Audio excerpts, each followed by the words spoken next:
kita tinggal geser bawahnya. Ini soalnya sebelah mana sih? 1, 2 ya. Di 3, 4. Ini kan satu sini. Ini di atas sini sih.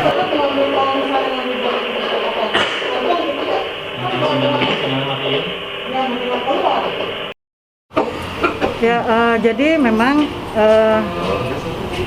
rencana awal kita kan memang kita ingin mencoba alat-alat yang memang sudah dipasang oleh BMKG untuk pendeteksi tsunami.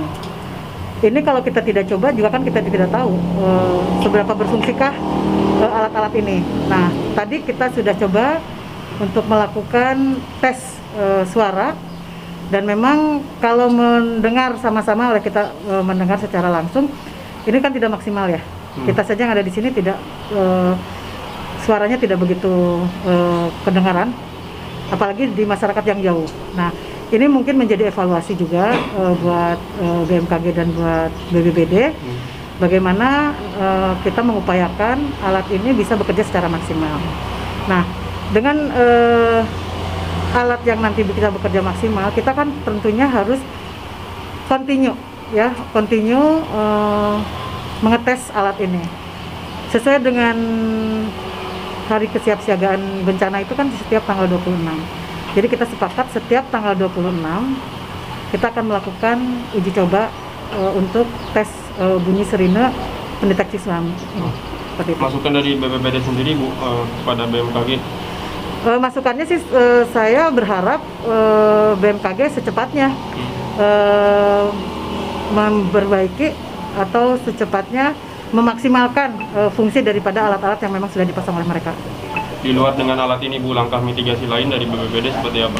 Langkah mitigasi kami tentu sangat konsen terhadap kondisi isu megatrust, karena kan seperti yang kita ketahui isu megatrust kan selalu terus didengungkan ya di media sosial, baik itu dari BMKG dan segala macam. Ini kan sebenarnya sebagai faktor kewaspadaan kita saja, bahwa kita memang harus waspada bahwa megatrust itu cepat atau lambat pasti terjadi. Nah, pada saat terjadi itulah bagaimana kita harus mewaspadainya. Ini yang masih kita juga sama-sama berpikir bagaimana kita mengatasi, salah satunya tadi berfungsinya alat pendeteksi tsunami. Kemudian kedua, bagaimana kita mencari cara untuk mitigasi masyarakat pada saat kejadian mereka harus lari kemana. Tempat yang harus kita siapkan itu di mana. Ini masih menjadi PR kita, terutama BPBD, untuk masyarakat yang memang berada di yang akan terdampak ya daripada bencana tsunami tersebut.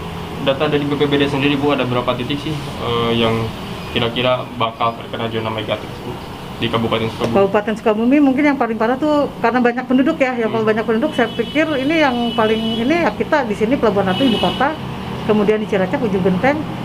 Karena kan sepanjang jalur kita itu 117 km kan laut itu ya hampir semuanya berdampak. Cuman mungkin yang terdampak itu di mana masyarakat yang berkumpulnya lebih banyak ya mungkin di titik-titik tadi seperti di Ujung Genteng, di Pelabuhan Ratu ya sampai ke Cisolok seperti itu. Untuk jalur evakuasi sendiri Bu? Ya itu dia jalur evakuasi kan tadi kita masih mencoba, tadi saya sudah ngobrol dengan pihak TNI Polri juga bagaimana pada saat kejadian kita memitigasi bencananya seperti apa. Saya masih bilang tadi bahwa kita masih kekurangan rambu-rambu mitigasi ya, rambu-rambu peringatan. Kita masih kurang tempat untuk dimana pada saat misalnya kejadian mereka masyarakat harus lari kemana. Dan ini PR yang harus saya terus upayakan dengan pemerintah daerah. Bu, di luar ini Bu, selaku Satgas Covid-19 sebagai bagian dari Satgas, tempat wisata ditutup Bu ya? Oh ya, sementara ya. Jadi gini, kalau untuk Covid-19 kita memang harus banyak bersabar dan banyak menyadari bahwa kejadian Covid itu tidak hanya di Kabupaten Sukabumi, hampir seluruh dunia juga mengalami hal seperti ini. Jadi kita apalagi media, mohon juga bisa bijak mengedukasi masyarakat tentang bahayanya Covid-19. Kemarin itu pada saat bulan Juli di puncak-puncaknya penyebaran Covid itu, memang kami Satgas, kemudian Nakes ya, betul-betul merasa kewalahan dengan jumlah orang yang meninggal dunia, dengan jumlah orang yang di rumah sakit, dengan jumlah orang yang isoman. Tapi alhamdulillah saat ini kan memang sudah menurun. Nah, tapi tetap untuk tempat-tempat tertentu, sementara memang kita tutup dulu, bukan apa-apa. Penyebaran COVID ini masih belum dinyatakan aman, masih ada gitu ya. Jadi kita berharap saja langkah salah satunya adalah dengan percepatnya vaksin. Itu salah satunya. Makanya sekarang kan vaksin terus-terusan dilakukan. Tanggal 28 kalau tidak salah malah kita akan gebiar vaksin di semua sekolah.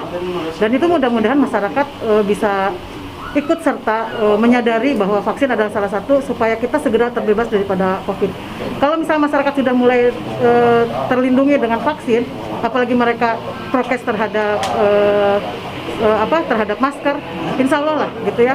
Andai-pun COVID itu masih ada di sekitar kita, tapi tidak akan terlalu parah terkena pada tubuh kita, itu saja.